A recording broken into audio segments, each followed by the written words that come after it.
तीन तिगाड़ा काम बिगाड़ा। तीन बहुओं के रवैये से सासू माँ बहुत परेशान थी। दरअसल बात ये थी कि तीनों बहुओं में किसी बात को लेकर अनबन हो गई थी। तब से ही तीनों एक दूसरे से मुंह फुलाए रहती थी। ना कोई सीधे मुंह किसी से बात करती, ना किसी का कहना मानती। पड़ोसी भी इस बात को जानते थे और जाने कैसे कैसे बातें भी करते। इसीलिए सासू माँ ने तीनों बहुओं को तुरंत अपने कमरे में बुलाया। मैं कई दिनों से देख रही हूँ, तुम तीनों अलग अलग सारे काम कर रही हो। ये सब नहीं चलेगा, तीनों को मिलकर ही काम करना पड़ेगा। सास की बात सुनकर एकदम से बड़ी बहू बोल उठती है। नहीं मम्मी जी, मैं इन दोनों के साथ कुछ नहीं कर सकती। मैं इस घर की बड़ी बहू हूँ, फिर भी ये मेरा कहना बिल्कुल भी नहीं मानती। अरे जेठानी जी, जानबूझकर मुझे डबल काम करवाती है आप, और छोटी मुझसे टेढ़े मुंह ही बात करती है। इन दोनों के बीच हमेशा सैंडविच बन जाती है मेरी, और मैं हमेशा आलू की तरह बीच में मसली जाती हूँ। मम्मी जी, इन दोनों को लगता है कि मैं छोटी हूँ तो इनके पैरों तले दब जाऊंगी, लेकिन नहीं, मेरा भी उतना ही अधिकार है जितना इन दोनों का है। बड़ी आई दोनों मेरी चुगली करने के लिए, मुझे क्या कम समझ रखा है। तीनों बहू एक दूसरे से बहस करने लगती है और सास दोबारा ये देखकर टेंशन में आ जाती है और सबसे कहती है, चुप हो जाओ, अब से तुम तीनों सारे काम एक साथ करोगी, आंख बंद करके एक दूसरे की बात सुनोगी। तुम तीनों इस बात को गांठ बांध लो, वरना अगली छुट्टियों में तुम्हारा अपना मायके जाना कैंसिल। सास की बातें सुनकर डर के मारे तीनों हामी भर देती हैं। जी मम्मी जी, मैं समझ गई। हाँ मम्मी जी, जैसा आप कहें, आप जो कहेंगी मैं वही करूंगी। तीनों बहू सास की बात को गांठ बांध लेती है और वादा करती है कि अब से सारे काम वो तीनों एक साथ मिलकर ही करेंगी। ये सब देखकर सास खुश हो जाती है और वहां से चली जाती है। नीचे जाकर वो देखती है कि घर में शर्मा जी आए हुए होते हैं। सास जोर से आवाज लगाकर कहती है, अरे बहू, जरा चाय बनाकर तो लाना, शर्मा जी आए हैं। सास की बात सुनकर तीनों बहू तुरंत किचन की ओर भागती है और चाय बनाना शुरू कर देती है। मुझे तो एकदम मसाले वाली कड़क चाय पसंद है, तो हम शर्मा जी के लिए मसाले वाली चाय ही बनाएंगे। अरे नहीं दीदी, गर्मी के मौसम में मसाला चाय कौन पीता है? मैं तो शर्मा जी के लिए इलायची वाली चाय ही बनाऊंगी। ये कैसी बात कर रही हैं आप दोनों? मेरी मम्मी ने सिखाया है कि मेहमान को ज्यादा दूध और शक्कर वाली चाय देनी चाहिए, वरना वो घर वालों को कंजूस समझते हैं। तो मैं तो शर्मा जी को ऐसी ही चाय दूंगी। तीनों बहुएं अपने अपने तरीके से चाय में शक्कर, मसाला, पत्ती सब डाल देती है। उबलने के बाद तीनों मिलकर चाय बाहर लेकर जाती है और शर्मा जी और सासू माँ को देती हैं।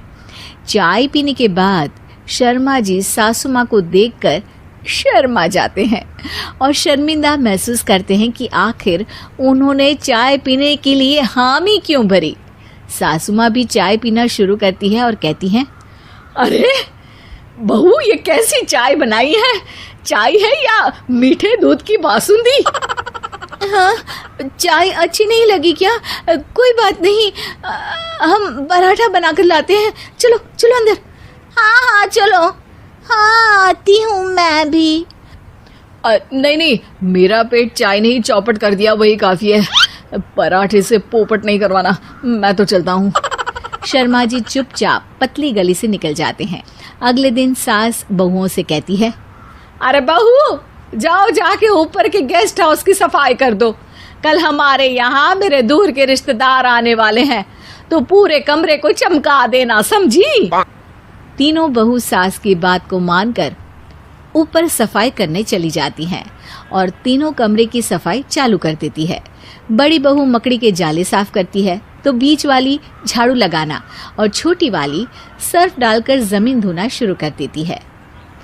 अरे दीदी, जेठानी जी, अभी मैंने पूरी फर्श धोई और आप फिर से धूल नीचे गिरा रही हैं। और मछली जेठानी जी, आप बिना झाड़ू की धूल यहाँ छटक रही हैं। अरे तीनों को साफ करना है, एक साथ सफाई करते हैं ना।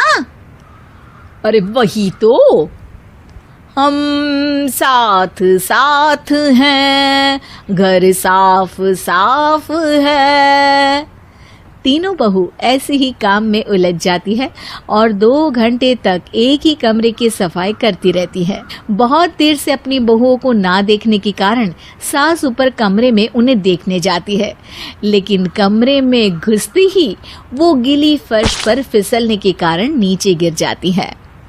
ओरी मोरी मैया, हड्डी मरोड़ के रख दी। आए मेरी तो कमर ही टूट गई रे।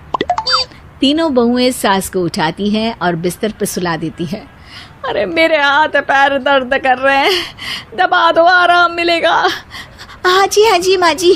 अरे जी माँ जी माँ जी। और तीनों बहुएं एक साथ सास के हाथ को दबाना शुरू कर देती हैं। माँ की तो चीख ही निकल जाती है और नतीजा ये होता है कि सास के बचे हुए शरीर में भी दर्द उठ जाता है। हाय राम, ये क्या कर दिया तुम तीनों ने।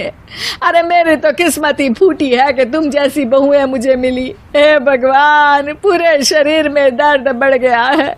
अब तो पता नहीं कि चल भी पाऊंगी या नहीं। माफ करो, मुझे गलती हो गई मुझसे कि तुम तीनों को एक साथ काम करने के लिए बोला। सोचा था तीनों मिलके अच्छे से काम करेगी, लेकिन बड़े बुजुर्ग सही कहते थे कि 3 तिगाड़ा काम बिगाड़ा। तुम लोगों ने ये बात ना आज साबित करके दिखा दी। तुम तीनों को तो समझाना यानी मानो भैंस के आगे बीन बजाना है। तुम्हें अकेले अकेले काम करना है ना, तो अब से तुम अकेले ही अपना अपना काम करो। तीनों बहुएं वहां से जाने लगती है। अरे कहाँ जा रही हो? आप ही ने तो कहा कि अपना अपना काम तो मुझे मुल्तानी मिट्टी लगानी है। अरे मुझे भी तो नेल पॉलिश लगानी है, मुझे ना मेहंदी लगानी है। सास अपना सर पीट लेती है और कहती है, अरे मुझे भी लगाना है कुछ। क्या माँ जी? क्या माँ जी? क्या माँ जी? तुम्हारे घर वालों को फोन तुम्हारी हरकतें बताने के लिए।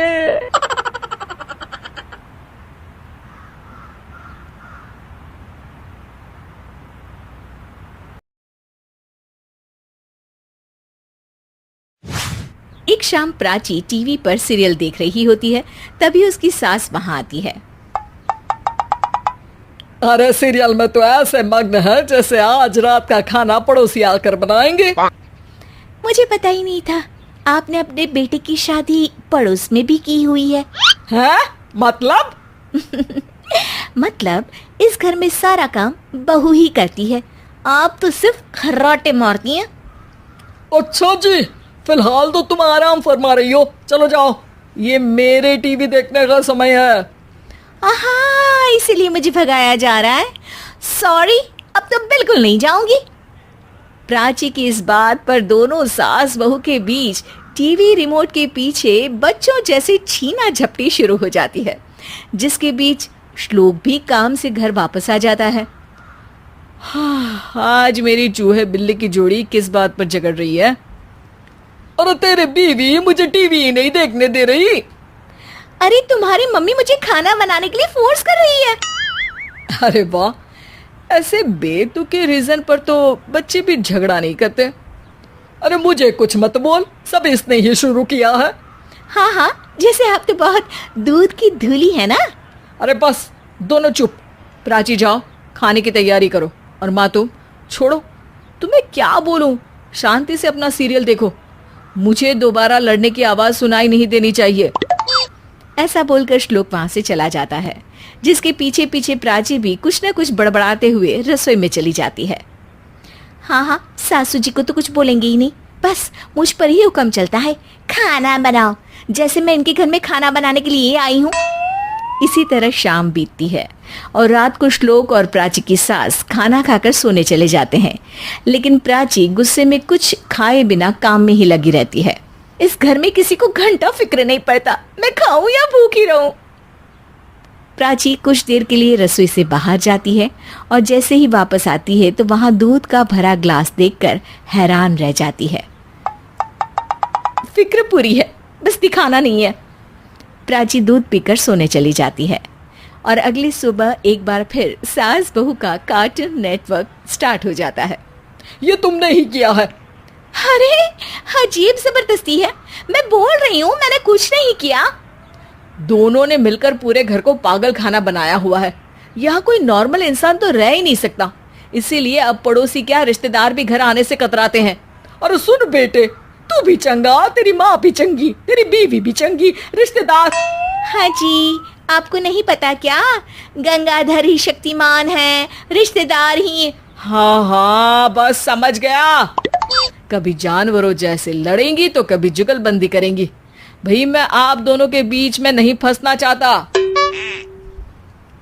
सास बहू की इस मनमौजी जोड़ी से परेशान होकर श्लोक अपना सिर खुजलाता वहां से चला जाता है। चलो अब मैं भी कीर्तन में जा रही हूँ। इस पर जैसे ही सास कमरे में अपना पर्स लेने जाती है तो वहां नाश्ते की प्लेट रखी देख मुस्कुराने लगती है और नाश्ता करके घर से बाहर निकलते हुए कुछ पैसे टेबल पर रख जाती है, जिसके कुछ देर बाद सिलेंडर वाला घर आता है। ओ मुरी मैया, मैं सिलेंडर के बारे में तो बिल्कुल भूल ही गई थी। घर खर्च के सारे पैसे भी मम्मी के पास है और श्लोक से बोला तो उल्टा 4 बात सुनाएंगे। प्राची ये सोच ही रही होती है कि अचानक उसका चेहरा चमक उठता है और वो घर में आकर इधर उधर देखने लगती है। तभी उसकी नजर टेबल पर रखे पैसों पर पड़ती है, जिन्हें वो सिलेंडर वाले को दे देती है। ये सब श्लोक देख लेता है। अच्छा बेटे, इतना बड़ा घोटाला, सबके सामने मैं तेरी दुश्मन और पीठ पीछे तेरी मेरी यारी। इस पर श्लोक एक प्लान बनाता है और शाम को सब एक साथ बैठे होने पर बोलने लगता है। माँ, तुम दोनों की बहुत लड़ाई होती है, इसलिए मैं सोच रहा हूँ कि प्राची को उसके घर छोड़ाऊं। इससे वो भी खुश रहेगी और तुम भी। अचानक श्लोक की ये बात सुनकर सास बहू शौक से उसकी तरफ देखती हैं। अरे ऐसे कैसे घर छोड़ाओगे, मुझे कहीं नहीं जाना। अरे तुमने बोला नहीं पर मैंने सुन लिया, तुम्हें मम्मी के साथ रहना अच्छा नहीं लगता, मुझे पता है। अरे वो अरे, जब बहू खुद कुछ काम बोले तो वो तुझे सुनता नहीं, और अब जो इसने बोला ही नहीं वो तू समझ गया। जब उसे नहीं जाना तो फिर जबरदस्ती क्यों कर रहा है? अच्छा, फिर आपको मौसी के घर छोड़ाता हूँ।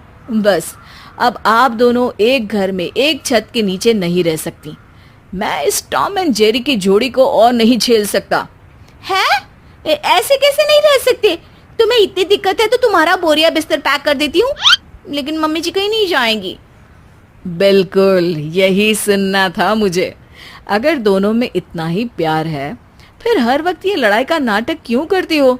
देखा मैंने कैसे माँ किचन में दूध रखती है और तुम उनके लिए कमरे में नाश्ता रखती हो, और कैसे वो पहले ही तुम्हारी दिक्कत समझकर घर में पैसे रखकर बाहर जाती है।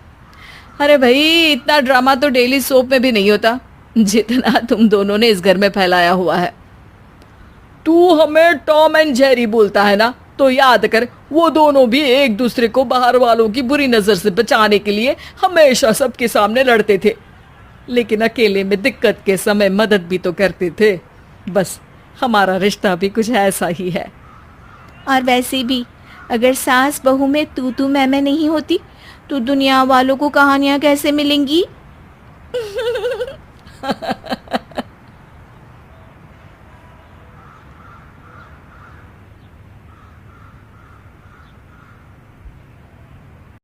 रील्स वाली बहू।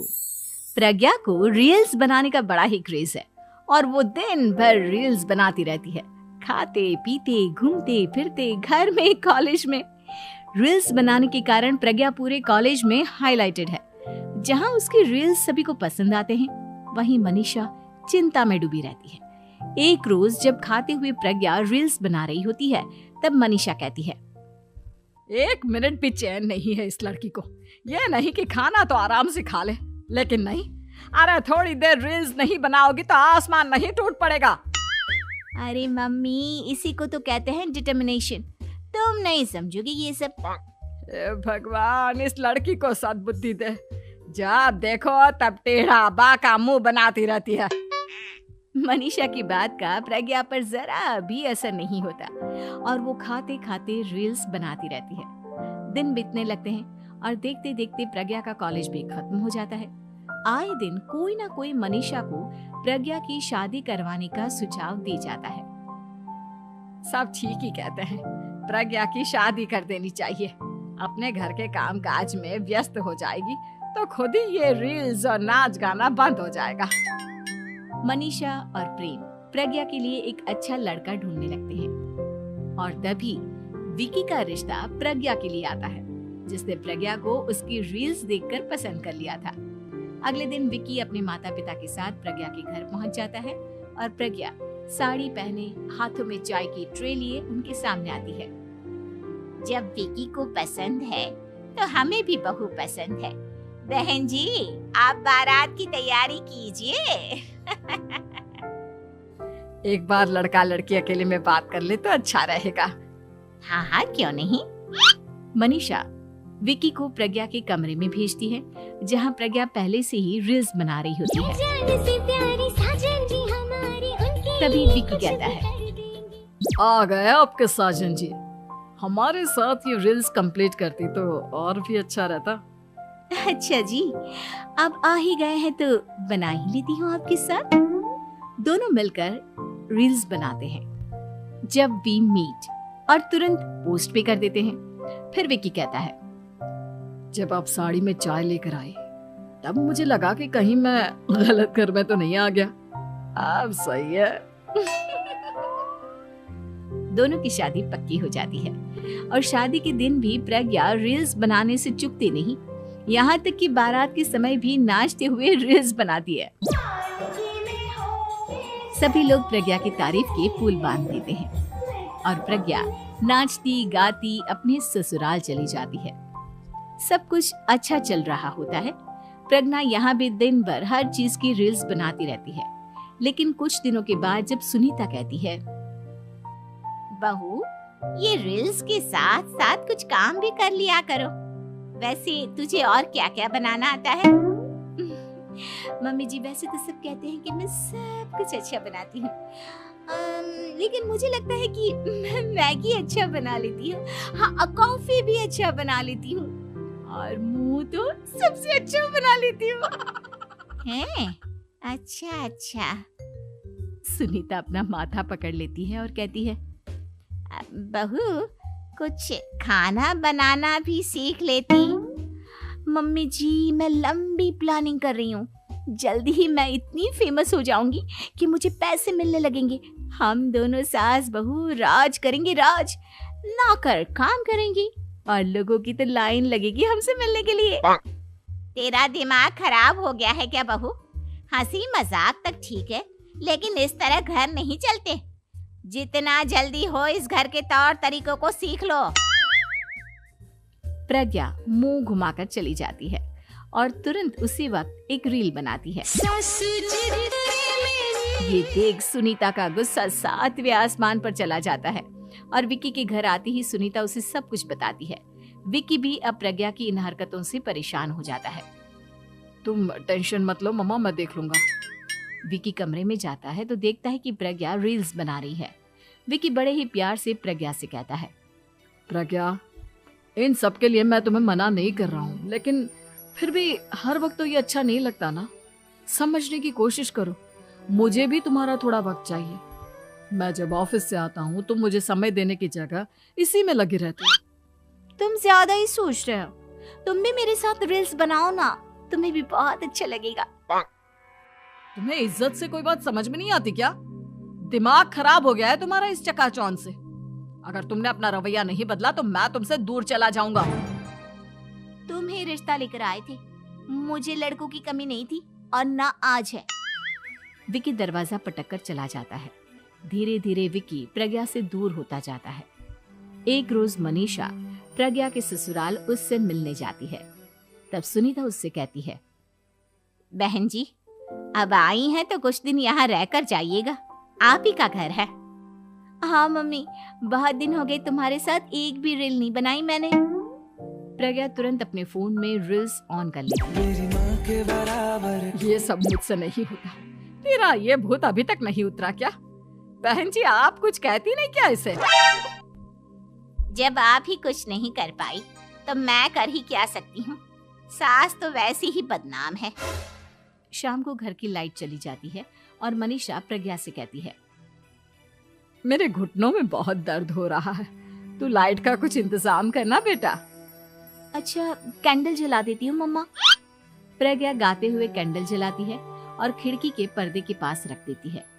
मनीषा जिसे बहुत दर्द हो रहा है वो सो जाती है और प्रज्ञा हमेशा की तरह अपने रील्स में लग जाती है। उधर कैंडल की वजह से पर्दा आग पकड़ लेता है और मनीषा के कमरे में आग लग जाती है।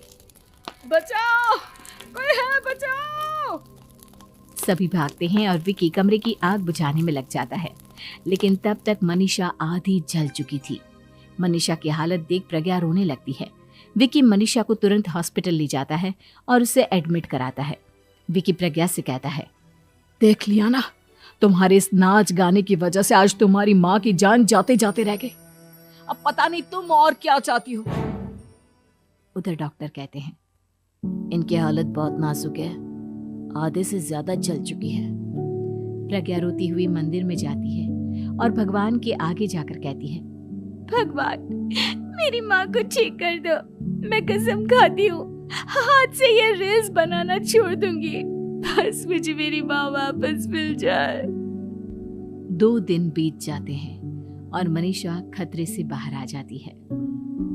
पेशेंट अब ठीक है, आप लोग उनसे मिल सकते हो। सब कोई मनीषा से मिलता है और प्रज्ञा सबके सामने अपना फोन तोड़ देती है। मुझे माफ कर दो मम्मा, मैंने तुम लोगों की बातों को नजरअंदाज किया। बेटा कोई भी चीज जरूरत से ज्यादा खराब है। मैंने तुम्हें रील्स बनाने से कभी मना नहीं किया, लेकिन हर वक्त एक ही चीज तो सही नहीं है। मैं समझ गई हूँ मम्मा, आई एम सॉरी। प्रज्ञा उस दिन से रील्स बनाना छोड़ देती है और पूरी तरह से अपने घर में लग जाती है।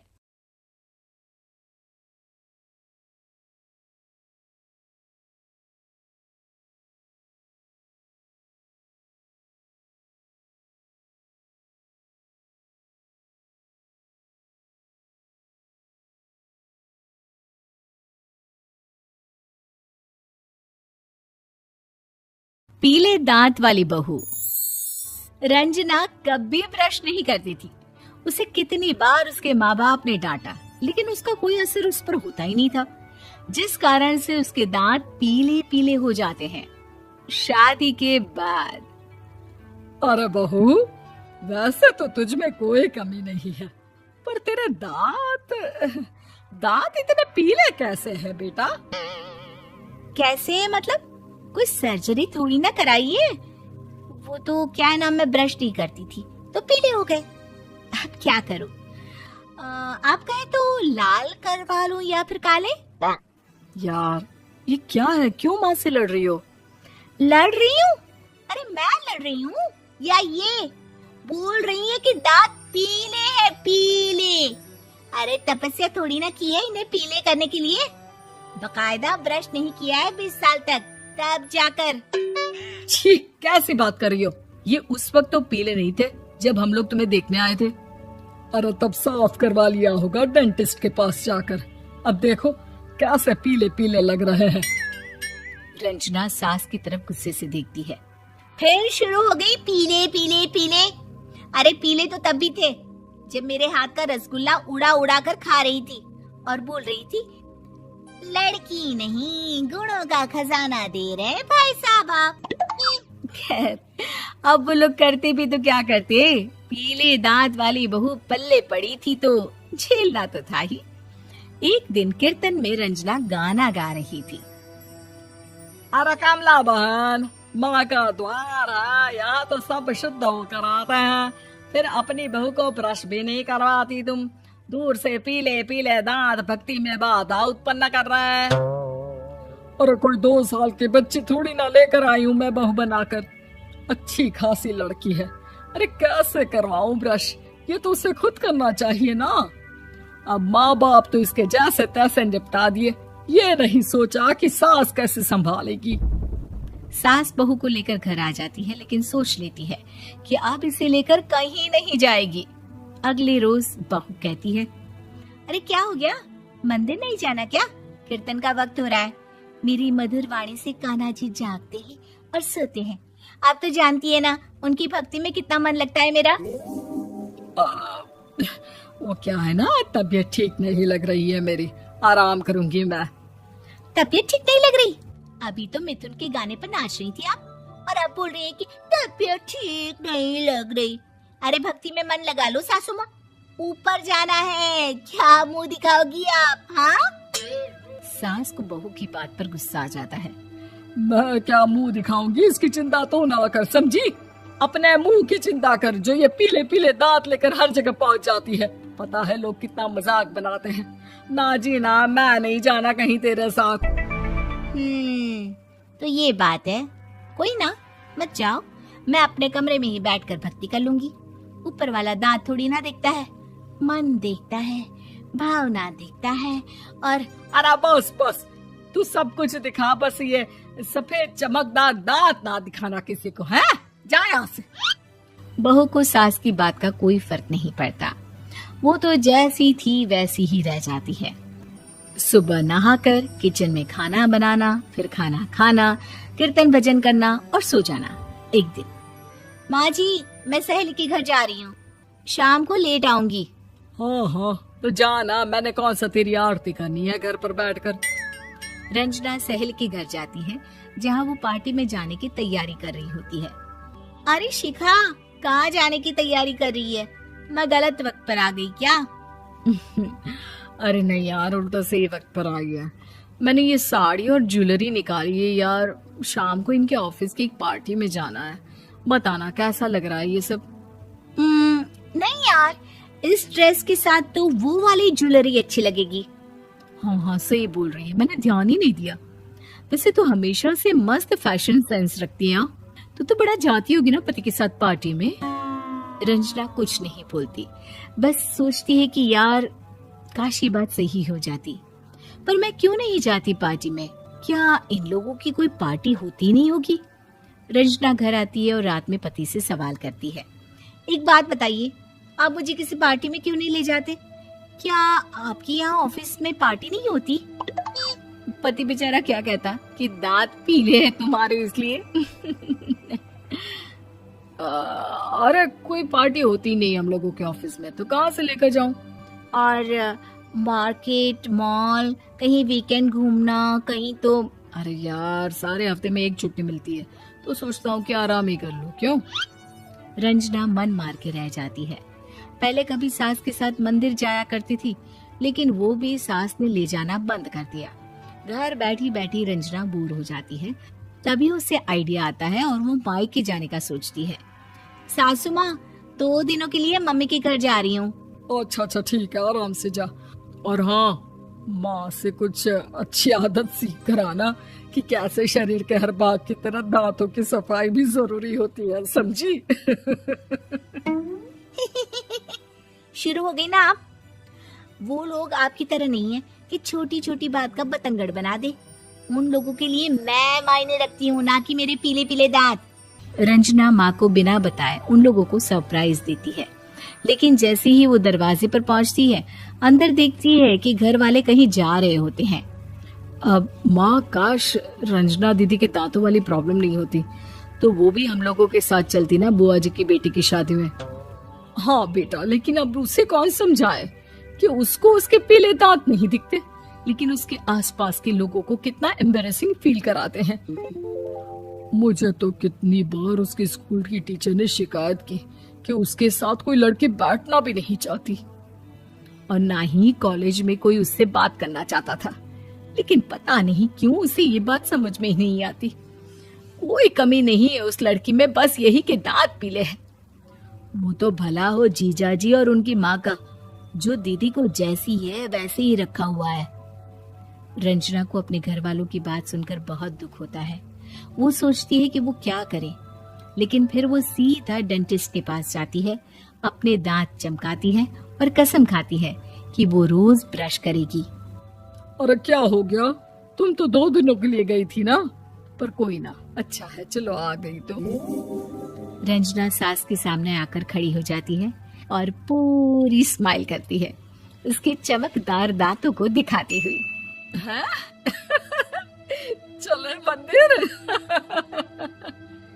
माँ मुझे माफ कर दीजिए, मैंने आप लोगों को बहुत एम्बेरसिंग फील करवाया। मैं आज से रोज ब्रश करूंगी।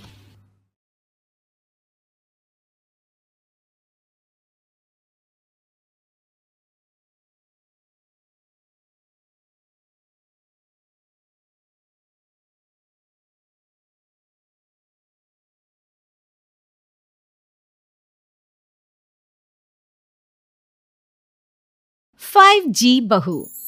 सुमित्रा जी का बेटा था अमित और बहू का नाम था अमृता। सुमित्रा जी की बहू की बातें सुनकर ऐसा लगता था कि जैसे वो बहुत इंटेलिजेंट है, क्योंकि उससे कभी भी कोई भी सवाल पूछो फट से जवाब दे देती थी। अरे भाई, उसके जवाब से तो गूगल भी पीछे रह जाता था। और इसलिए कम से कम सुमित्रा जी के घर में तो किसी को भी गूगल की जरूरत ही नहीं पड़ती थी। जब भी घर में कोई बात चलती, कोई कुछ भी कहता, तो अमृता फट से कह देती, ये तो मेरे साथ भी हुआ था, मुझे इसके बारे में सब मालूम है। एक दिन सुमित्रा जी अमित और अपनी बहू अमृता के साथ अमित के बुआ जी, फूफा जी यानी कि मुकेश और उर्मिला जी के यहाँ पर मिलने के लिए गए। अरे बहुत अच्छा किया अमित बेटा, इतने दिनों के बाद आए हो तुम। हाँ सुमित्रा भाभी, कभी तो आ जाया करिए अपने बच्चों को लेकर। आपकी बहू के आने से तो हमारे घर में भी रौनक आ गई है। वो क्या है ना, अमित ऑफिस के काम में बहुत बिजी रहता है, इसलिए उसे तो वक्त ही नहीं मिल पाता। अच्छा, लगता है नौकरी काफी मुश्किल है अमित की। अरे नहीं नहीं फूफा जी, ऐसी कोई बात नहीं है। आप तो जानते हैं ना प्राइवेट जॉब में कितना काम होता है। अरे कोई समझे ना समझे, मुझे तो पता है प्राइवेट नौकरी में इतना काम करना पड़ता है कि इंसान की आफत आ जाती है। लेकिन बेटा, तुमने तो कभी जॉब की ही नहीं, तुम्हें कैसे पता? अरे जॉब नहीं की तो क्या हुआ मम्मी जी, सब जानती हूँ मैं। सबसे पहले ऑफिस में जाओ, वहां पर अपनी एंट्री डालो, उसके बाद दिन भर सिस्टम पर बैठकर काम करो। चारों तरफ कैमरे लगे होते हैं, आप अपनी नजर इधर की उधर नहीं कर सकते। उसके बाद दिन भर बॉस की चिक चिक सुनो, वो अलग से। यही सब होता है, मुझे ना सब पता है। अरे बहू रानी तो काफी इंटेलिजेंट है, हर बात की खबर है इसको। थोड़ी देर बाद, अब देखिए सुमित्रा भाभी, इतने दिनों के बाद आई हैं आप, खाना खाकर ही जाना, ऐसे तो मैं आपको जाने नहीं दूंगी। वैसे बुआ जी, खाने में क्या बनाया है? वो क्या है ना बेटा, आज तुम्हारी बुआ जी की तबीयत थोड़ी ठीक नहीं थी, इसलिए हमने सोचा कि जब तुम लोग यहाँ आ जाओगे तो बाहर से खाना मंगवा लेंगे और साथ में बैठकर खाएंगे। लेकिन बस प्रॉब्लम इतनी सी है कि मुझे बाहर से खाना ऑर्डर करना नहीं आता। सोचा जब अमित आएगा तो उसी को बोल दूंगी। अरे मुझे आता है ना, मैं कर देती हूँ ऑर्डर। बताइए क्या क्या मंगाना है आपको? इटालियन, कॉन्टिनेंटल, इंडियन, पंजाबी, सब पता है मुझे।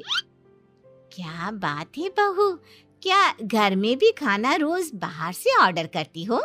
अरे नहीं नहीं नहीं बुआ जी, ऐसी कोई बात नहीं है, बस मुझे ना सब पता है। कोई बात नहीं अमृता, मैं अपने फोन से ऑर्डर कर देता हूँ। अरे क्या बात है, आजकल ऑनलाइन डिलीवरी पर कोई ऑफर नहीं चल रहा है, वरना काफी पैसे बच जाते हैं। कैसी बात करते हैं अमित, मैं कह रही हूँ ना मुझे सब पता है। मुझे एक बहुत अच्छा ऑनलाइन डिलीवरी वाला मालूम है, जहाँ पर 50% ऑफ मिल जाएगा। और आज तो वैसे भी फ्राइडे है ना, फ्राइडे को तो उस पर 50-70% ऑफर मिलता ही मिलता है। अरे क्या बात है, इसके बारे में तो मुझे पता ही नहीं था। अरे बेटा, जिस चीज के बारे में किसी को पता नहीं होता, हमारी बहू को पता होता है। एक काम कर, तू उसी को ऑर्डर करने दे। क्या बात है अमृता बेटा, तुम तो बहुत इंटेलिजेंट हो, सब कुछ जानती हो। कुछ दिनों के बाद सुमित्रा जी की कुछ सहेलियां उनसे मिलने के लिए आती हैं। अरे सुमित्रा बहन कैसी हो, बहू कैसी है तुम्हारी? अरे पूछिए मत, बहुत इंटेलिजेंट है मेरी बहू, सब कुछ जानती है। क्या बात है, बहू के आने के बाद तो औरतें दुखी हो जाती है, लेकिन तुम तो बहुत खुश लग रही हो। वो क्या है ना, मेरी बहू है ही इतनी अच्छी। अरे तो बुलाओ ना, हमारे साथ बैठेगी, बातें करेंगी तो हमें भी अच्छा लगेगा। सुमित्रा जी अमृता को बाहर बुलाती हैं और उसके बाद सब लोग बातें करने लगते हैं। क्या बताऊं, कुछ दिनों से घुटनों में इतना दर्द हो रहा है कि चला भी नहीं जाता। अब बुढ़ापे में तो ये सब चलता ही रहता है, क्या कर सकते हैं। आंटी जी आप योगा करिए, योगा और साथ में ना काले तिल खाया करिए, आपके घुटनों का दर्द भाग जाएगा। लेकिन तुमको ये सब कैसे पता बेटा? अरे मेरे भी घुटनों में दर्द होने लगा था, मैंने योगा किया और काले तिल के साथ गुड़ मिलाकर उनके लड्डू बनाकर खाए, एकदम ठीक हो गए हैं मेरे पैर। अमृता ये तुम क्या कह रही हो? इतनी कम उम्र में तुम्हारे पैरों में दर्द कैसे हो सकता है? अरे मम्मी जी सच कह रही हूँ, एक बार अगर कोई ये नुस्खा अपना लेना बस मजा आ जाए। ठीक है बेटा, अगर तुम कहती हो तो मैं ये करके देखती हूँ। मुझे सब पता है आंटी जी, ये मेरे साथ हो चुका है, इसीलिए तो बता रही हूँ मैं आपको, ऐसे नहीं बताती किसी को। कुछ दिनों के बाद अमित अमृता को अपने दोस्तों के साथ घूमने के लिए ले जाता है। क्या यार, क्या जिंदगी हो गई है, सारा दिन ऑफिस का काम करते रहो, अपनी हेल्थ पर तो ध्यान ही नहीं दे सकते। अरे क्यों नहीं दे सकते अपनी हेल्थ पर ध्यान, सब दे सकते हैं, इंसान चाहे तो कुछ भी कर सकता है। क्या बात है भाभी, आप इतनी श्योरिटी के साथ कैसे कह सकती हैं? अरे आजकल ना एक से एक एप्लीकेशन है मार्केट में, और जानते हैं उसमें कुछ एक्सरसाइज तो ऐसी बताते हैं जिन्हें आप अपने ऑफिस में बैठे बैठे, मेरा मतलब लैपटॉप पर काम करते करते भी कर सकते हैं। अमृता ऐसी एक्सरसाइज के बारे में तो मुझे भी नहीं पता था, तुम्हें कैसे मालूम? अरे मुझे सब पता है, हर चीज की खबर रखती हूँ मैं, जानते हैं ना आप। लेकिन ऐसी कौन सी एप्लीकेशन है और ऐसी कौन सी एक्सरसाइज है भाभी? एक मिनट मैं आपको अपने मोबाइल में दिखाती हूँ। अरे वाकई में भाभी तो सही कह रही हैं। देखो यार, इसमें कितनी अच्छी एक्सरसाइज दिखाई गई है। अपनी चेयर पर बैठे बैठे एक्सरसाइज भी कर लो, काम भी और हेल्थ भी। वाह भाभी वाह, मजा आ गया। लेकिन अमृता तुम्हें इस बारे में कैसे पता? अब मेरे साथ जो चीज हो चुकी है उसके बारे में तो मुझे पता होगा ही ना अमित। मतलब तुम कब ऑफिस में काम करने गई जो तुमने ऑफिस करते करते एक्सरसाइज की? मैं जो किचन में काम करती हूँ अमित, घर के काम, वो किसी ऑफिस के काम से काम है क्या? बस मैं भी वो सब करते करते इनमें से कुछ एक्सरसाइज ट्राई कर लेती हूँ, इसीलिए मुझे सब पता है। सही है यार, तुम तो बहुत इंटेलिजेंट हो। कुछ दिनों के बाद ये क्या है, एक दोस्त ने मेरे साथ एक मजाक किया है लेकिन समझ में ही नहीं आ रहा। अरे बेटा तो अमृता से पूछ लेना, उसके पास कोई ना कोई जवाब जरूर होगा। ठीक कहती है मम्मी जी, मैं सब जानती हूँ। लेकिन अमृता ये थोड़ा मुश्किल है, सोच लो। मेरे लिए कुछ भी मुश्किल नहीं, दुनिया की कोई भी पहेली हो मैं चुटकी में सॉल्व कर लेती हूँ। अच्छा ठीक है, देखो मेरे दोस्त ने मुझे एक खाली पेपर दिया है और कहा है कि इस पर उसने मेरे लिए कुछ मैसेज लिखा है। अब एक बात बताओ यार, खाली पेपर पर आई मीन जिस पर कुछ भी नहीं लिखा हुआ, उसे मैं कैसे पढ़कर बताऊं? अरे बस इतनी सी बात, इसे तो मैं चुटकियों में सॉल्व कर दूंगी अमित। लेकिन कैसे बहू, इस पेपर पर तो वाकई में कुछ नहीं लिखा हुआ, एकदम खाली पेपर है, कैसे क्या पढ़ोगी तुम? अमित एक छोटा सा काम करो, जल्दी से एक मोमबत्ती लेकर आओ। अरे बहू, पेपर में आग लगाने का इरादा है क्या?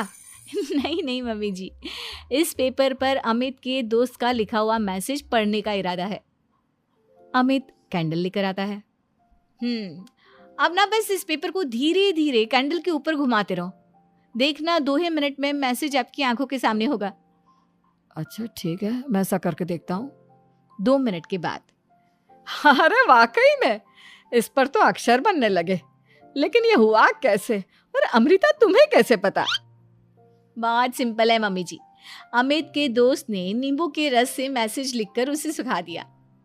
आप अगर मैसेज पढ़ना हो ना तो पेपर को आग के सामने ले जाओ और लेटर्स अपने आप उभर कर आ जाते हैं।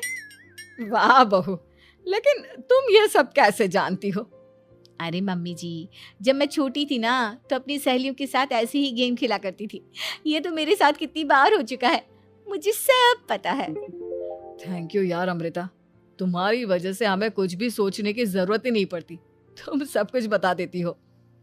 कुछ दिनों के बाद सुमित्रा जी को अमृता के प्रेग्नेंट होने की खुशखबरी मिलती है और सुमित्रा जी अमृता को डॉक्टर के यहाँ लेकर जाती है। देखिए सुमित्रा जी, आपकी बहू की तबीयत बिल्कुल ठीक है, किसी भी तरह की चिंता करने की कोई जरूरत नहीं है। लेकिन हाँ, उनको आयरन वाली डाइट खाने की बहुत जरूरत है। ठीक है डॉक्टर साहब, आप बता दीजिए मैं अपनी बहू को क्या क्या खिलाऊं ताकि उसकी तबीयत ठीक रहे और आने वाले बच्चे की भी। अरे मम्मी जी, इसमें डॉक्टर से पूछने की क्या जरूरत है। किशमिश है, अनार है, पालक है, ये सब खाना चाहिए। आयरन का लेवल बिल्कुल बराबर रहता है। अरे वाह, आपकी बहू तो सब कुछ पहले से ही जानती है। ये तो बहुत अच्छी बात है। देखो, आयरन के साथ तुम्हें कैल्शियम भी खाना होगा।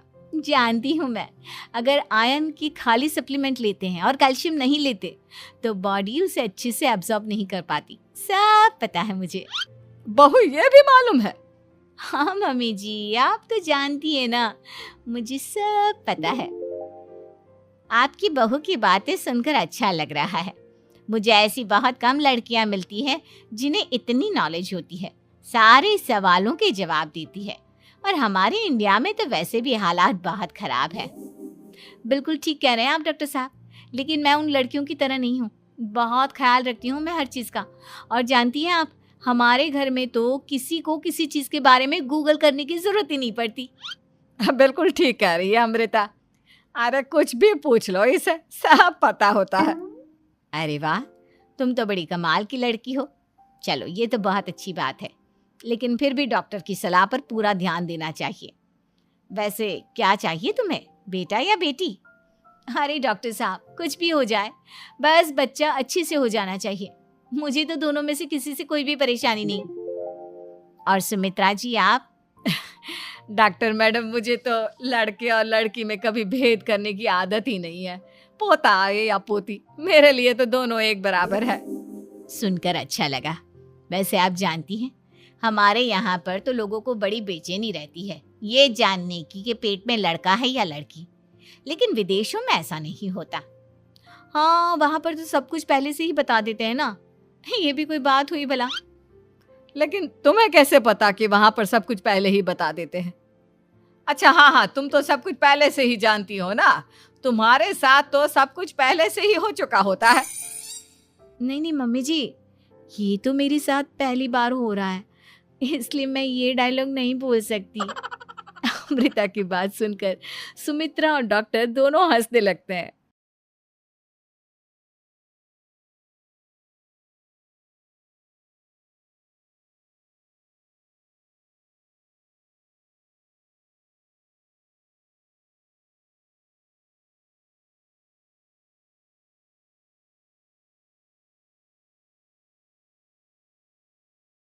तीन बहनों की लालची भाभी। करिश्मा, रेशमा और मनीषा तीन बहनें हैं। उनका एक भाई भी है, मयंक। मयंक अपनी बहनों को बहुत प्यार करता है, लेकिन मयंक की पत्नी सविता इस मामले में मयंक से बिल्कुल ही अलग है। वो अपनी ननदों का जितना बुरा कर सकती है उतना बुरा करती ही रहती है और अपनी ननदों पर हुक्म भी चलाती है। करिश्मा, करिश्मा, तुमने अभी तक नाश्ता नहीं बनाया? तुम्हारे भैया को ऑफिस जाने में देर हो रही है। हाँ भाभी, बस अभी बनाती हूँ। करिश्मा, तुम ये ढीलापन छोड़ दो। कल को पराए घर जाना है। वहाँ अगर तुम इस तरह से काम करोगी तो लोग क्या कहेंगे कि माँ ने और भाभी ने कुछ सिखाया नहीं। और तुम्हारी दोनों बहनें कहाँ है? रेशमा मार्केट गई है और मनीषा सो रही है। क्या? सुबह के 8 बज रहे हैं और ये महारानी अभी भी सो रही है? ये कहते हुए सविता अपनी सास दुर्गा देवी के पास जाती है। माँ जी, देख रही हो अपनी बेटियों के तौर तरीके? क्या हुआ बहू, सुबह सुबह क्या कर दिया मेरी बेटियों ने? अरे एक तो अभी अभी उठकर किचन में गई है, दूसरी सुबह सुबह बाहर चली गई और तीसरी अभी तक सो रही है। क्या करूं मैं इन तीनों का, मैं तो परेशान हो गई हूँ। जा जाकर उठा उसे और रेशमा से मैं बात करती हूँ। सविता सीधा मनीषा के कमरे में जाती है और उससे कहती है, महारानी जल्दी उठो, सूरज सर पर आ गया है। भाभी थोड़ी देर और सोने दो ना, मैं रात को लेट सोई थी। वो क्या ना, यूनिट टेस्ट चल रहे हैं। शराफत से उठती है या नहीं, या फिर पानी की भरी बाल्टी डालूं तेरे ऊपर? नहीं भाभी, मुझे बिस्तर में नहीं नहाना, उठती हूँ मैं। मनीषा जल्दी से उठकर बाथरूम में चली जाती है। सभी आराम से बैठकर नाश्ता कर रहे होते कि तभी रेशमा बाजार से हाथ में सामान लिए आ जाती है। रेशमा को देखते ही सविता उस पर बरस पड़ती है। लो, आ गई महारानी। ऐसा भी क्या सामान लाना था जो सुबह आंख मलते ही बाजार की तरफ रवाना हो गई? भाभी, कल आप ही तो चीख रही थी कि घर का सारा सामान मुझे ही लाना पड़ता है, घर में किसी को भी किसी काम से कोई लेना देना नहीं है। अब मैं बाजार जाकर सामान ले आई तो आपको इस बात से भी तकलीफ हो रही है? देख रही हो माँ जी, अपनी बेटी की जुबान कैंची से भी तेज चलती है। और मयंक, आप तो कुछ कहेंगे नहीं अपनी लाडली बहन को? रेशमा, अपनी भाभी से ऐसे बात नहीं करते। चलो माफी मांगो। भैया, मैं क्यों माफी मांगू? आप भाभी से बोलिए ना कि हम पर कम हुक्म चलाया करे। हम इस घर की बेटियां हैं और आपकी पत्नी की ननद है, नौकरानी नहीं। लो, कर लो बात। इनकी भलाई के लिए कुछ भी बोलो तो इन्हें बुरा लग जाता है। इस घर में यही इज्जत है मेरी। देख लो माँ जी, आपकी बेटी किस लहजे में मुझसे बात कर रही है। सविता वहां से चली जाती है। मयंक को बहुत गुस्सा आता है, वो भी वहां से चला जाता है। फिर करिश्मा रेशमा को समझाती है। रेशमा, तुम्हें भाभी से माफी मांग लेनी चाहिए थी ना। लेकिन दीदी, मैंने कुछ किया ही नहीं तो मैं माफी क्यों मांगू? हाँ करिश्मा दीदी, रेशमा दीदी जैसे ही घर में आई भाभी ही उन पर चिल्ला रही थी। हाँ, मैं मानती हूँ कि गलती भाभी की थी। मैं तो इसलिए बोल रही हूँ कि भाभी ने माँ को तो पूरी तरह अपने वश में कर लिया है। वो हमारी बात सुनती ही नहीं। मयंक भैया हमारे लिए हमेशा खड़े रहते हैं, इसलिए उनकी बात का मान तो तुम्हें रखना चाहिए था ना। कोई फायदा नहीं दीदी, कुछ दिनों की बात और है, भाभी उन्हें भी हमारे खिलाफ भड़का देंगी। फिर वो भी माँ की तरह हमारी किसी बात का विश्वास नहीं करेंगे। इसी तरह सविता अपनी तीनों ननदों को किसी न किसी बात पर परेशान करती रहती थी। एक दिन मयंक अपनी तीनों बहनों के लिए गिफ्ट लाया। करिश्मा, ये तुम्हारे लिए हार का सेट। रेशमा, तुम्हारे लिए सुंदर सी ड्रेस। और मनीषा, तुम्हें किताबें पसंद है ना, तुम्हारे लिए किताबें लाया हूँ। थैंक यू भैया। थैंक यू भैया। थैंक यू भैया। करिश्मा, तुम्हारा नेकलेस कितना सुंदर है। ये भैया कहाँ से ले आए होंगे? मैंने भैया को 3 दिन पहले फोन पर ये डिजाइन दिखाया था और आज भैया ये ले आए। सविता तो अपनी ननदों के गिफ्ट्स देखकर जल गई और करिश्मा का नेकलेस तो उसे भी बहुत पसंद आया था। अपनी बहनों के लिए कितना अच्छा नेकलेस लेकर आए हैं, मुझे कभी कोई गिफ्ट नहीं दिया। मैं आज ही ये हार चुरा लूंगी। रात में सविता करिश्मा का हार चुरा लेती है और इसी तरह उसे अपनी ननदों की जो भी चीज़ अच्छी लगती वो उसे मांगती नहीं, बल्कि रात के अंधेरे में चुरा लेती। इसी तरह दिन बीतते गए और सविता ने मयंक के दिल में भी उसकी बहनों के लिए नफरत पैदा कर दी। एक दिन मयंक ने करिश्मा और रेशमा के लिए रिश्ता देखा और ये बात उसने घर में सबको बताई। माँ, करिश्मा और रेशमा के लिए बहुत अच्छा रिश्ता आया है। वो लोग कल इन्हें देखने आ रहे हैं। आप और सविता मिलकर सारी तैयारी कर लेना। ये सुनकर करिश्मा और रेशमा खुश हो जाती हैं, लेकिन सविता सोचती है, अगर इन दोनों बहनों की शादी हो गई तो घर और बाहर का काम कौन करेगा? मनीषा तो 1 नंबर की कामचोर है, उससे तो किसी बात की उम्मीद लगाना ही बेकार है। मुझे इस शादी को रोकना होगा। अगले दिन सभी लड़के वालों के स्वागत की तैयारी करने में लगे होते हैं। तभी मयंक अपनी बहनों से आकर कहता है, तैयार हो गई तुम दोनों? देखो, दोनों लड़के बहुत अच्छे हैं, मैं कोई कसर नहीं छोड़ना चाहता, इसलिए तुम उनके सामने अच्छे से बिहेव करना और अपनी भाभी से लड़ने मत लग जाना। करिश्मा, तुम वो नेकलेस पहन लो ना जो मैं तुम्हारे लिए लाया था। भैया, मैं बहुत देर से वो नेकलेस ढूंढ रही हूँ, लेकिन मुझे मिल ही नहीं रहा। क्या, तुमने नेकलेस खो दिया? तुम्हें पता भी है वो कितना महंगा था। तुम कोई काम ढंग से नहीं कर सकती। मयंक गुस्से में वहां से चला जाता है। थोड़ी देर बाद लड़के वाले भी आ जाते हैं। वो दोनों बहनों को पसंद कर लेते हैं और रिश्ता पक्का हो जाता है। लेकिन सविता के दिमाग में तो कुछ और ही खिचड़ी पक रही थी। वो पंडित जी के पास करिश्मा की कुंडली लेकर जाती है और उन्हें पैसे देकर करिश्मा की कुंडली बदलवा देती है। जब लड़के वालों के पास करिश्मा की कुंडली जाती है तो वो दुर्गा को फोन करते हैं। बहन जी, हमने करिश्मा की कुंडली अपने पंडित जी को दिखाई थी। आपकी बेटी की कुंडली नहीं बल्कि दोषों का पिटारा है। देखिए, मैं और मेरे पति इन सब बातों में बहुत विश्वास करते हैं, इसलिए हम आपकी बेटी से अपने बेटे की शादी नहीं करा सकते। इस तरह करिश्मा का रिश्ता टूट जाता है और सभी घर वालों को बहुत दुख होता है। अब कविता सोचती है, चलो, करिश्मा का तो रिश्ता टूट गया, अब रेशमा का भी रिश्ता तोड़ना है। क्या करूं, क्या करूं? अब सविता आवाज बदलकर किसी अननोन नंबर से रेशमा के होने वाले ससुराल में फोन करती है। हेलो, मैं कौन हूँ कौन नहीं ये आपके लिए जानना ज़रूरी नहीं।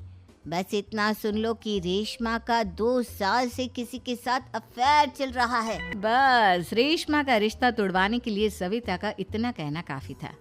अब रेशमा का भी रिश्ता टूट गया। मयंक और दुर्गा देवी ने रेशमा को खूब खरी खोटी सुनाई और उससे बार बार उस लड़के के बारे में पूछने लगी। आप दोनों मुझे क्यों परेशान कर रहे हो? अरे कोई लड़का होगा मेरी लाइफ में तो मैं बताऊंगी ना। जब कोई है ही नहीं तो कहाँ से लाऊं मैं कोई लड़का? तो तेरे होने वाले ससुराल वालों को फोन किसने किया था? माँ मैं नहीं जानती किसने फोन किया था, मैं सच कह रही हूँ। मैं तो पहले ही कह रही थी इसकी लगाम खींच कर रखो, लेकिन मेरी सुनता ही कौन है। आप चुप रहिए भाभी, ये सब आपका ही किया धरा है। अब तीनों बहनों को विश्वास हो जाता है कि ये सब उनकी भाभी ही कर रही है। तीनों बहनें अपनी भाभी को सबक सिखाने के लिए एक वकील कर लेती है और घर में हिस्सा मांगना। देखो भैया, माँ बाप की जायदाद में जितना बेटों का हक होता है उतना ही बेटियों का, इसलिए इस घर के 4 हिस्से होंगे और हमें अपना हिस्सा चाहिए। मैंने तुम्हारे लिए क्या क्या नहीं किया और तुम इस घर में हिस्सा मांग रही हो? भैया, आप और माँ हम बहनों की कोई बात नहीं सुनते हो और भाभी हमारी शादी नहीं होने देगी क्योंकि उन्हें लगता है कि आप हमारी शादी में ज्यादा पैसा लगाओगे और उन्हें हम जैसी फ्री की नौकरानी कहाँ मिलेगी। तो हम भाभी के साथ तो रह नहीं सकते, हम बहनों को अपना हिस्सा चाहिए। अरे तुम्हें शर्म आनी चाहिए अपनी भाभी पर ऐसा इल्जाम लगाते हुए। वो तुम्हारे बारे में कितना सोचती है। हाँ माँ, भाभी हमारे बारे में बहुत सोचती है। दिन रात बस यही सोचती रहती है कि किस तरह से अपनी तीनों ननदों को परेशान करूं और कभी मुझे पढ़ने भी नहीं देती। दोनों बहनों का रिश्ता भी तो इन्होंने ही तोड़वाया है और रात में हमारे कमरे में आकर हमारी चीजें भी चुराती हैं। इसी तरह सविता की तीनों ननदें अपनी बात पर अड़ी रही। अब कोर्ट में तारीख भी शुरू हो गई। जब सविता को लगा कि उसकी तीनों ननद इतनी आसानी से नहीं मानने वाली, तो उसने अपने पति और सास को सारी सच्चाई बता दी और अपनी तीनों ननद से माफी मांगी। मयंक और दुर्गा को भी अपनी गलती का एहसास हो गया। अब सविता खुद करिश्मा और रेशमा के लिए अच्छा रिश्ता ढूंढती है और उनकी शादी करवाती है।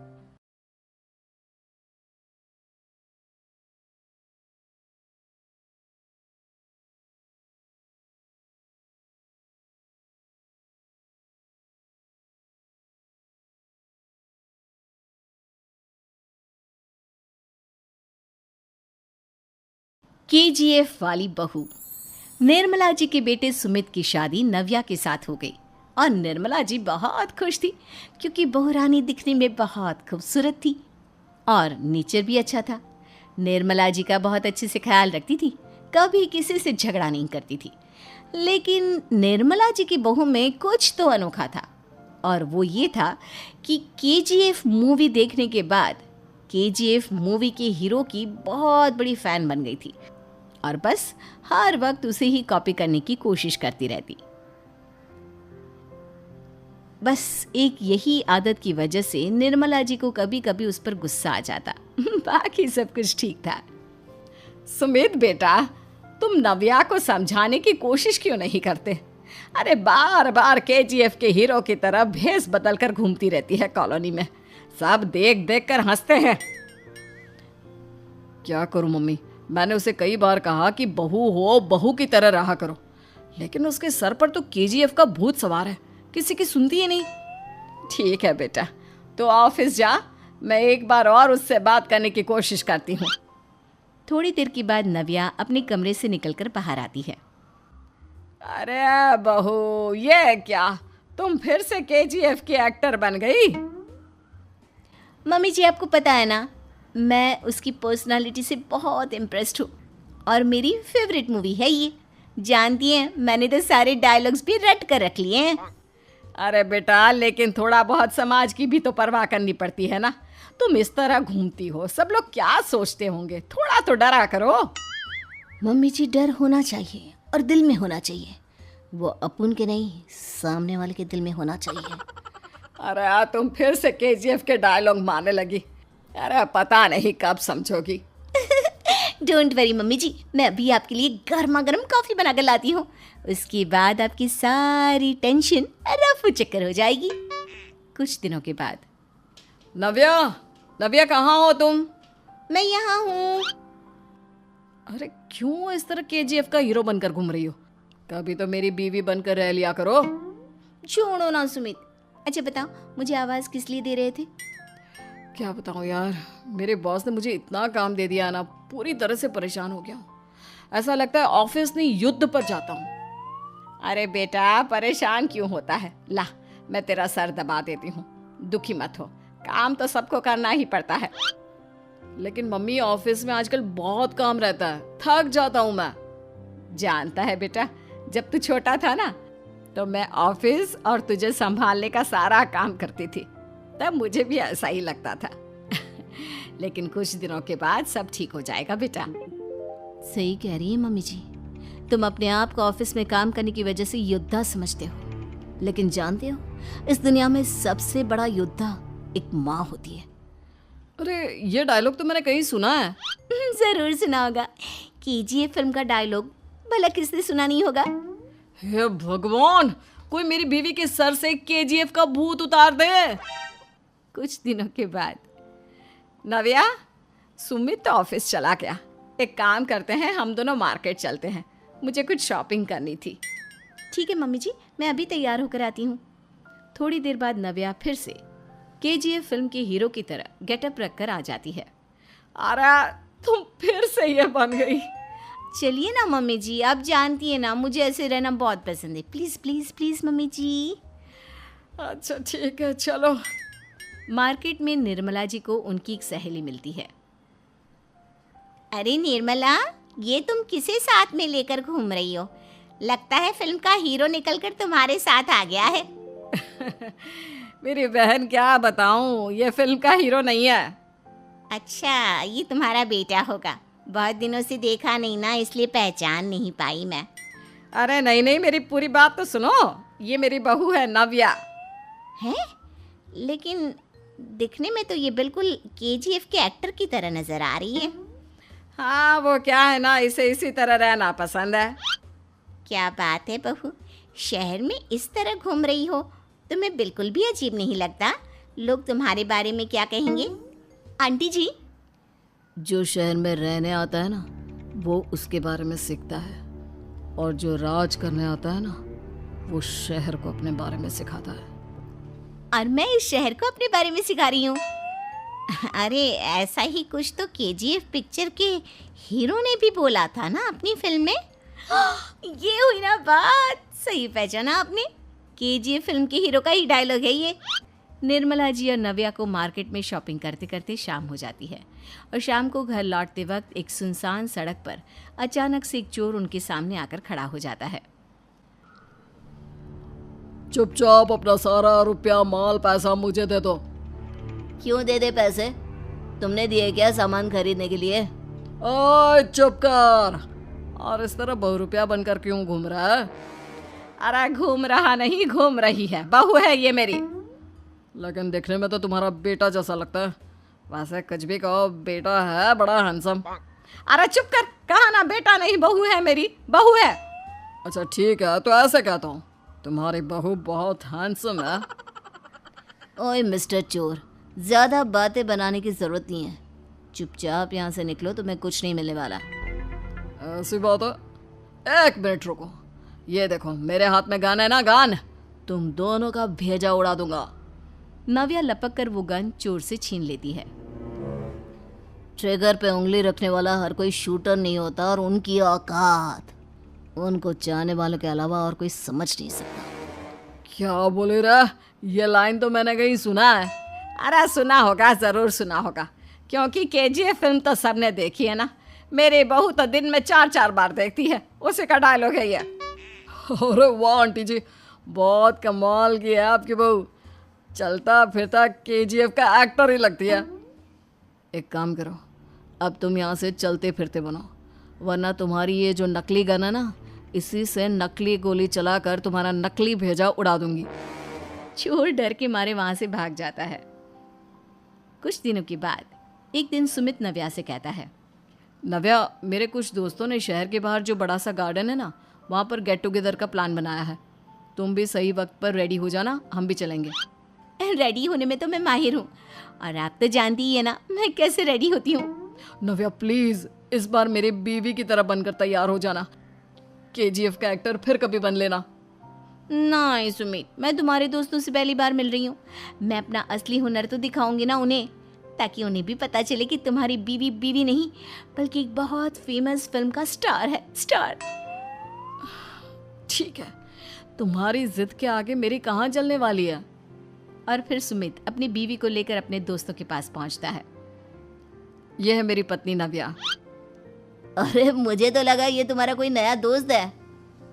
हाँ, मैं भी बहुत देर से सोच रहा था कि सुमित का नया दोस्त तो बड़ा हैंडसम है। आप लोगों को गलत फहमी हुई है, मैं इनका दोस्त नहीं बल्कि इनकी बीवी हूँ। अगर आप बीवी हैं तो बीवी की तरह क्यों नहीं रहती? आपको देखकर तो ऐसा लगता है जैसे सुमित अपनी किसी कॉलेज की फ्रेंड को लेकर घूम रहा है।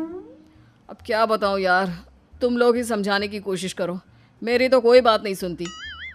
अरे भाभी जी, ये तो बहुत बुरी बात है, रियली वेरी बैड। हमारे दोस्त को तो बीवी के साथ रहने की फीलिंग ही नहीं आती होगी। If you think I am bad, I am your dad. अरे भाभी जी, क्या कमाल का डायलॉग मारा है, मजा आ गया। आप तो एक्टिंग भी बहुत अच्छी करती हैं। हाँ, लेकिन बस एक ही इंसान की एक्टिंग करती है मेरी बीवी, KGF के हीरो की, और उसी की तरह रूप बदल बदल कर घूमती रहती है। यार सुमित, तेरे तो मजे हैं, चलता फिरता सिनेमा हॉल तेरे संग चलता है। बेटा, मेरे कितने मज़े हैं और कितने नहीं ये तो मुझे ही मालूम है। ऐसा क्यों कह रहा है यार, सारा दिन डायलॉग सुनने को मिलते हैं और बीवी एक हैंडसम दोस्त की तरह नजर आती है, और क्या चाहिए? क्या बताऊं भाई, कई बार रात को सोते वक्त जेब में नकली गन रखकर सोती है और फिर झटके से मेरे सर पर गन तान के KGF के डायलॉग मारती है। उस वक्त मेरी क्या हालत होती होगी ये तो मैं ही समझ सकता हूँ ना। सुमित की बात सुनकर उसके सारे दोस्त जोर जोर से हंसने लगते हैं।